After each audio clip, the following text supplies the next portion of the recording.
Hello everyone. तो हम लोग जो है अभ्यास सीरीज़ के डे 10 तक पहुंच चुके हैं। इसमें हम लोग रेलवे के क्वेश्चनों को कर रहे हैं विद डिटेल एक्सप्लेनेशन के साथ। हम क्वेश्चनों को अपने करते हैं इसमें, और टोटल जो हमारी सीरीज़ जब ये ख़त्म होगी तो इसमें हम टोटल जो है 750 क्वेश्चन कर चुके होंगे इसके अंदर, जो कि अभी रिसेंट एग्ज़ामों में आए हुए क्वेश्चन होंगे वो। ठीक है, चलो शुरू करते हैं आज की क्लास को। फर्स्ट क्वेश्चन होगा हमारा, how many members of Rajya Sabha are nominated by the president of India. Rajya Sabha के कितने मेंबर्स को जो है प्रेसिडेंट ऑफ इंडिया जो है नॉमिनेट करते हैं। तो कितने मेंबर्स होते हैं? ऑप्शन ए हो जाता है, ऑप्शन ए 8, ऑप्शन बी हो जाता है 12, ऑप्शन सी हो जाता है 14 या ऑप्शन डी हो जाता है 10। तो हमारे प्रधान राष्ट्रपति जो है राज्यसभा के कितने मेंबर्स को नॉमिनेट करते हैं? वो करते हैं टोटल 12 मेंबर्स को नॉमिनेट। राज्यसभा जो है, राज्यसभा में टोटल जो मेंबर्स हैं उनकी संख्या कितनी है? टोटल मेंबर्स की संख्या है 250 मेंबर्स हैं, जिसमें से 238 जो हैं वो चयन होके आते हैं, मतलब कि जो स्टेट और यूटीज़ को रिप्रेजेंट करते हैं। 238 स्टेट्स एंड यूटीज़ को रिप्रेजेंट करते हैं, और बच्चे जो 12 हैं ये जो है नॉमिनेट होके आते हैं, अलग अलग फील्ड से नॉमिनेट होते हैं। कौन कौन से फील्ड से होते हैं? ये लिटरेचर से आते हैं, ये आर्ट से आते हैं, लिटरेचर हो गया, आर्ट हो गया, साइंस से होंगे, या सोशल सर्विसेज समाज सेवा का कार्य करते होंगे। राज्यसभा जो है आर्टिकल 80 है, आर्टिकल 80, जिसके अंदर जो है राज्यसभा में राज्यसभा को जो है 12 नॉमिनेटेड सदस्य रखने का प्रावधान है। 12 नॉमिनेटेड सदस्य होने का प्रावधान है। प्रावधान को हिंदी में कैसे लिखते हैं मुझे नहीं आता भाई। अगला क्वेश्चन आ जाता है, which Indian table tennis player won her maiden international title in the women single event at the WTT feeder Corpus Christi 2024 Texas 2024 में USA में जो हुई थी। फेडर कॉर्पस क्रिस्टी 2024 जो हुई है वर्ल्ड टेबल टेनिस की, इसमें जो इंडिया की तरफ से किसने जीता है? तो ये जीता है किसने? श्रीजा अकूजा ने। श्रीजा अकूजा ने हराया किसे है? वो हराया है लिली ज़ेंग को। लिली ज़ेंग को हराया है, जो कि USA की प्लेयर है। अगला क्वेश्चन आ जाता है हमारा, स्टार्टअप इंडिया सीड फंड योजना के कार्यवाहन के विशेषज्ञ सलाहकार समिति की क्या भूमिका होती है? Approving individual startup funding, monitoring the performance of startup, evaluating and selecting incubator for public allocation, या disturbing funds directly to startups. तो इसका सही आंसर हो जाएगा हमारा इवेल्युएट करना और सेलेक्ट करना इंक्यूमुलेटर को फंड एलोकेशन करने के लिए।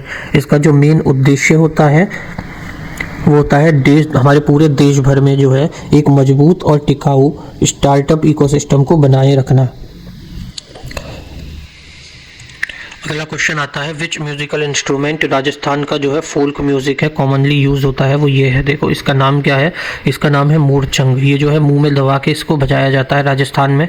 तुम इसको गूगल पर फोटो डालोगे तो ये पूरा जो इंस्ट्रूमेंट है इसको मुंह में रख के, और ये जो लास्ट में ये स्ट्रिंग जैसा दिख रहा है इसको हिला हिला के इससे बजाया जाता है।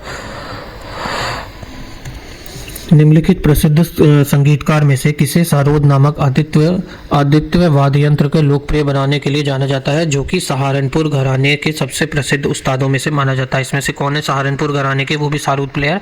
उस्ताद अली खान, पंडित रविशंकर, उस्ताद बिस्मिल्लाह खान, या उस्ताद अमजद अली खान?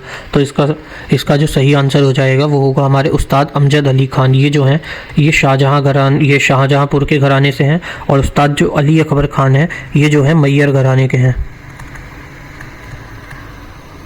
ये मैयर घराने के सारूद प्लेयर ही हैं, लेकिन ये मैयर घराने के हैं। रविशंकर जी तो पता ही है तुम्हें, क्या बजाते हैं? सितार बजाते हैं। बिस्मिल्लाह खान जी क्या बजाते हैं?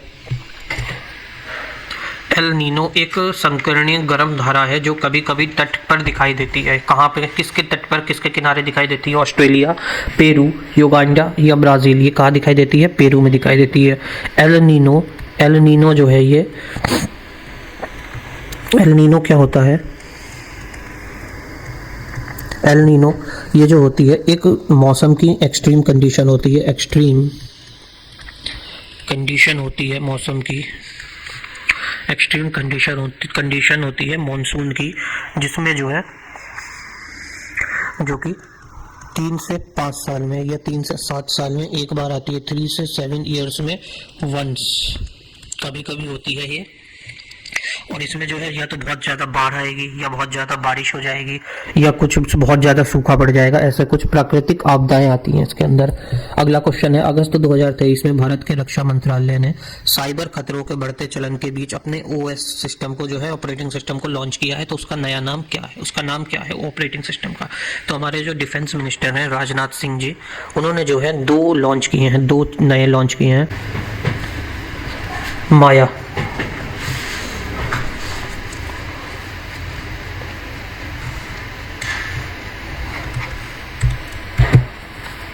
दो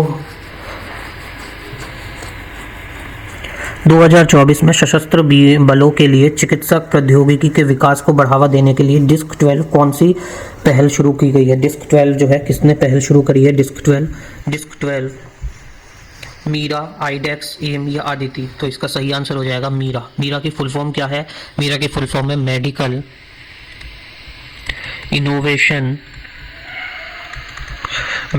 इनोवेशन एंड रिसर्च एडवांसमेंट। क्या है इसकी full form? Medical innovation and research advancement. अब इसमें हम देख लेते हैं, ये जो लॉन्च करी गई है ये हमारे होम मिनिस्टर द्वारा लॉन्च करी गई है। होम मिनिस्टर ने लॉन्च करी है। कौन है हमारे होम मिनिस्टर? कौन है? राजनाथ सिंह जी हैं। मिस्टर राजनाथ सिंह है। इन्होंने 2 लॉन्च करी हैं स्कीम्स, एक है आदिति 2.0 और दूसरी है हमारी ये डिस्क 12। आदिति 2.0 का बजट जो है वो है 25 CR का, और जो डिस्क 12 है इसका बजट जो है 1.5 CR है। 1.5 CR इसका बजट कितना है? 1.5 CR का इसका बजट है। भारतीय फार्माकोपिया आयोग ने दिसंबर 2023 में एक दवा सुरक्षित चेतावनी जारी की है। एक दवा जो है सुरक्षा चेतावनी जारी की है जिसमें स्वास्थ्य पेशेवर और रोगियों को मेटाफॉल के प्रतिकूल प्रतिक्रियाओं की निगरानी करने वाली सलाह दी जाएगी, जिसमें किसके गुण होंगे? डैश गुण होंगे। इसमें जो है एंटीपायरेटिक के गुण होंगे। ये जो होती है ये फीवर में दी जाती है बॉडी के टेम्परेचर को लो करने के लिए किसको? बॉडी टेम्परेचर को, बॉडी के हमारे तापमान को कम करने की ताप को। परिसीमन आयोग की नियुक्ति डैश द्वारा की जाती है। ये भारत के चुनाव आयोग के सहयोग में काम करते हैं। परिसीमन आयोग की नियुक्ति किसके द्वारा की जाती है? ये जो है चुनाव में काम करते हैं हमारे, ये की जाती है हमारे प्रेसिडेंट ऑफ इंडिया के द्वारा। इसे कहते हैं इंग्लिश में क्या कहते हैं? इसे डेलिमिनेशन कमीशन कहते हैं। इसका जो गठन हुआ था वो हुआ था 1952 में। इसके अंदर कौन कौन आते हैं? इसके अंदर जो है रिटायर्ड सुप्रीम कोर्ट के जज, चीफ इलेक्शन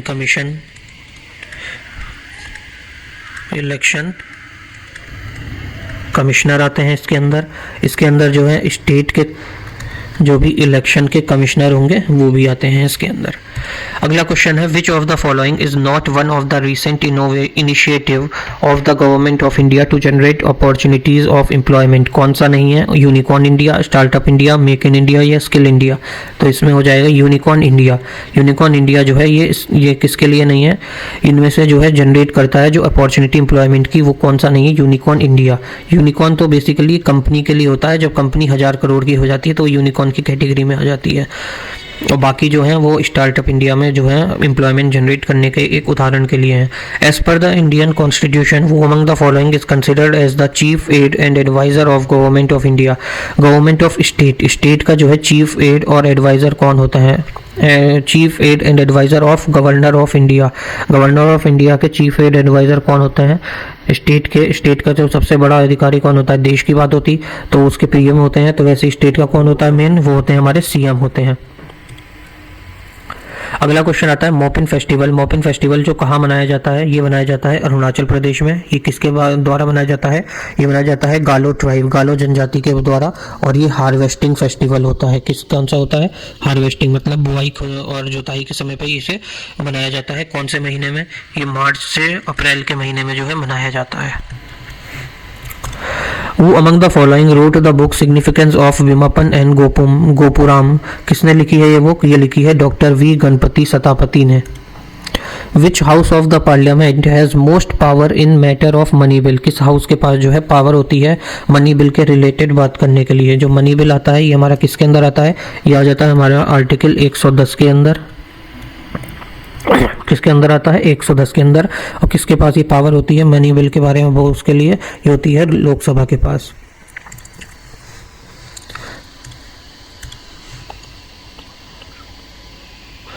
लोकसभा जो है प्रेसिडेंट के रिकमेंडेशन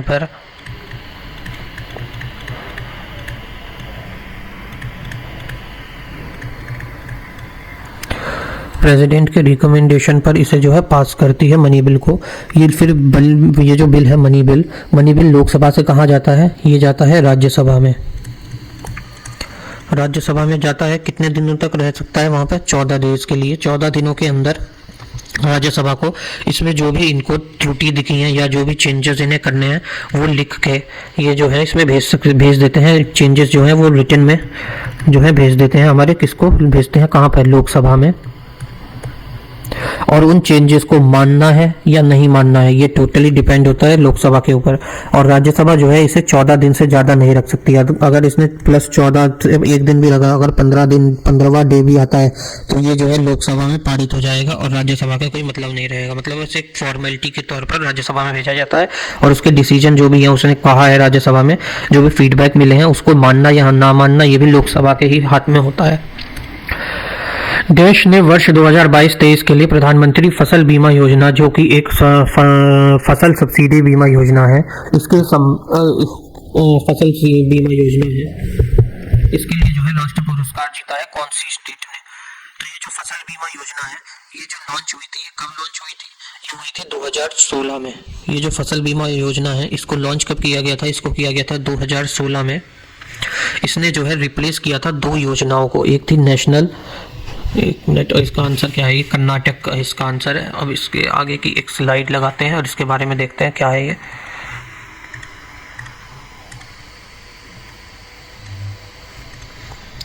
इसने जो है प्रधानमंत्री फसल बीमा योजना इसने जो है रिप्लेस किया है 2 योजनाओं को इसने रिप्लेस किया है। एक है national agriculture and insurance scheme, और दूसरी हमारी कौन सी है? वो है मॉडिफाइड नेशनल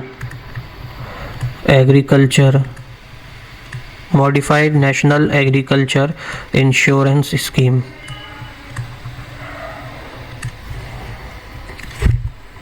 अगला क्वेश्चन आता है the acid present in our body कौन सा होता है? वो कौन सा एसिड होता है जो प्रेजेंट होता है हमारी बॉडी में? वो होता है हमारा डीऑक्सी राइबो न्यूक्लिक एसिड। कौन सा होता है? डीऑक्सी राइबो न्यूक्लिक एसिड जो हमारी बॉडी में प्रेजेंट होता है जिसको हम कहते हैं डीएनए। हाँ, ये डीएनए होता है। इसकी खोज किसने करी थी? ये करी थी JF। किसने करी थी? JF माइशर ने इसको जो है फाउंड किया था। फाउंडेड बाय JF माइशर ने इसको फाउंड किया था। कब? 1869 में। डीएनए जो होता है ये 3 टाइप का होता है। एक होता है A DNA, एक होता है B DNA और एक होता है Z DNA। 3 तरह के जो है हमारे बॉडी में डीएनए होते हैं और ये डीएनए जो होते हैं ये प्रोकैरियोटिक और यूकैरियोटिक सेल्स में फाउंड होते हैं। Which of the following statement is not correct about globalization के बारे में कौन सी स्टेटमेंट सही नहीं है? ये हेल्प करता है, it help in eliminating the problem and increased sustainable development benefit. It is a process of interaction and integration among people. It encourages the flow of investment people and information, या it help to create borderless world. तो इसका सही answer जो हो जाएगा जो globalisation के बारे में गलत है वो होता है इट हेल्प। ये है option number A, it help in elevating the problem and increasing sustainable development benefit. ये इसके बारे में जो है नहीं होगा। बाकी तीनों ऑप्शन जो है ग्लोबलाइजेशन के बारे में सही है।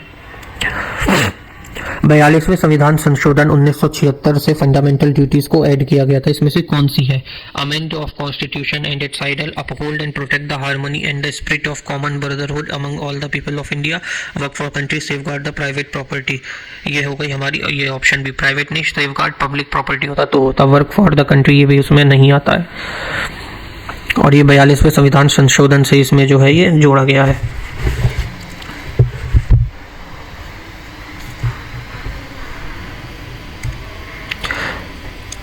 इसके अंदर हमारी टोटल जो फंडामेंटल ड्यूटीज़ हैं वो कितनी है? 10 थी पहले, और 11वीं जो फंडामेंटल ड्यूटी जो कि 6 साल से लेकर 14 साल के बच्चों के लिए वो एजुकेशन फ्री, तो वो 86वें संविधान संशोधन से जोड़ी गई हैं। पहले इसमें 10 थी, और इस फंडामेंटल ड्यूटीज़ जो है किस कमेटी के ने जो है स्वर्ण सिंह कमेटी जो है उसके रिकमेंडेशन पर बनाई गई थी फंडामेंटल ड्यूटीज। आर्टिकल 51 के अंदर आता है पार्ट 4 में। निम्नलिखित में से कौन सा माइक्रोटॉसिस और कैरियोकाइनेसिस का पहला चरण है जो इंटरफेज के S और G2 जैसे चरणों का अनुसरण करता है? कौन सा होता है? वो होता है प्रोफेज। कौन सा होता है? प्रोफेज। ये जो होता है क्या होंगे? कैरियोकाइनेसिस जो होता है ये एक प्रोसेस होता है न्यूक्लियर डिवीजन का। ये क्या होता है? एक प्रोसेस होता है न्यूक्लियर डिवीजन का, जो कि होता है दैट अकर्स। कब अकर होता है? जब हमारा सेल डिवीजन होता है। सेल डिवीजन हो रहा होता है किसमें? यूकैरियोटिक सेल में। तब जो है ये कैरियोकाइनेसिस जो है अकर होता है, मतलब उत्पन्न होता है। Which of the following article deal with the power of president की पावर जो होती है वो रेगुलेट किस आर्टिकल के अंदर आती है? जो कि यूटीज को रेगुलेट या एडमिनिस्टर करने के लिए आती है, वो आती है हमारी आर्टिकल 240 के अंदर। 240 के अंदर क्या है? Power of the president to make regulation for certain UTs, for the UTs. President जो है इसमें यूटीज में जो है पीस, एलिमनी और प्रोग्रेस या गुड गवर्नेंस के लिए जो है लगाई जाती हैं ये। निम्नलिखित में से कौन सी खाद एवं चारा फसल अर्धशुष्क जलवायु परिस्थिति में उगाई जाती है और पूर्वी एवं पूर्वांतर क्षेत्रों में को छोड़कर पूरे भारत में बोई जाती है? कौन सी है? पल्सेस, कॉटन, मेज या एरिका नट। तो इसका सही आंसर हो जाएगा हमारा मेज। मेज जो है कैसी क्रॉप है? ये खारिफ क्रॉप है। कौन सी क्रॉप है? ये खरीफ क्रॉप है। और ये खरीफ क्रॉप में कितना टेम्परेचर रहता है? खरीफ क्रॉप उगाने के लिए 21 डिग्री से लेकर 27 डिग्री तक का टेम्परेचर में इसको उगाया जाता है। कहाँ कहाँ होती है?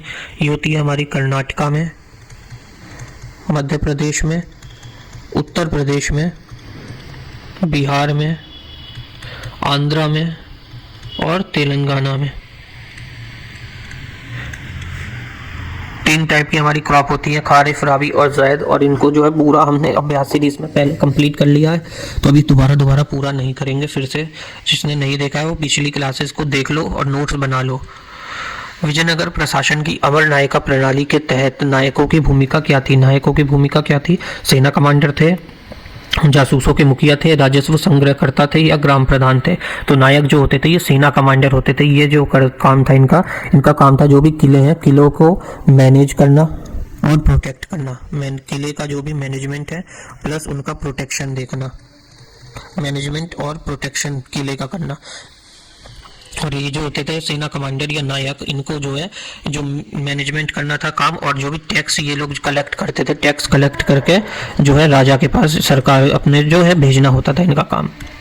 वो was the chairperson of NITI Aayog. NITI Aayog के चेयरपर्सन कौन होते हैं? नीति आयोग के चेयरपर्सन सबको पता होगा, ये तो प्रेसिडेंट ऑफ इंडिया होते हैं हमारे, वो प्राइम मिनिस्टर होते हैं। क्या बोला?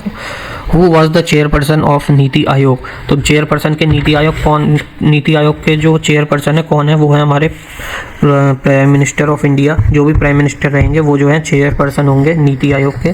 और नीति आयोग जो है इस्टेब्लिश कब किया गया था? नीति आयोग को ये किया गया था 1 जनवरी 2015 में। 1 जनवरी 2015 में नीति आयोग को लाया गया था। किसको रिप्लेस करके? प्लानिंग कमीशन को रिप्लेस करके। प्लानिंग कमीशन को रिप्लेस करके नीति आयोग आया था। और प्लानिंग कमीशन कब इस्टेब्लिश हुआ था? ये हुआ था 15 मार्च 1950 में। अगला क्वेश्चन आता है वंदे भारत जो है ये किस कंट्री में बनी है। वंदे भारत कहाँ बनी है, होल एंड सोल पूरी इंडिया की बनी हुई है। और पहली वंदे भारत कब चली थी, फर्स्ट ट्रेन चली थी 2019 में। कौन से रूट पे चली थी, कौन सा रूट था पहली वंदे भारत का, वो था दिल्ली से कानपुर, दिल्ली कानपुर। और इसकी स्पीड कितनी होती है, वंदे भारत की स्पीड होती है 160 किलोमीटर प्रति घंटा। ठीक है, ये आज की हमारी क्लास होती है ख़त्म। Thank you. और अपने टेलीग्राम ग्रुप पे से जाके जुड़ जाओ, टेलीग्राम पे चैनल को ज्वाइन कर लो, डिस्क्रिप्शन या कमेंट में इसका लिंक दे देंगे, वहाँ से जो है टेलीग्राम को चैनल जो है ज्वाइन कर लेना। और वीडियो को लाइक करना और चैनल को सब्सक्राइब करना हो तो कर लेना। चलो मिलते हैं नेक्स्ट क्लास में हमारी, तब तक के लिए जय श्री राम।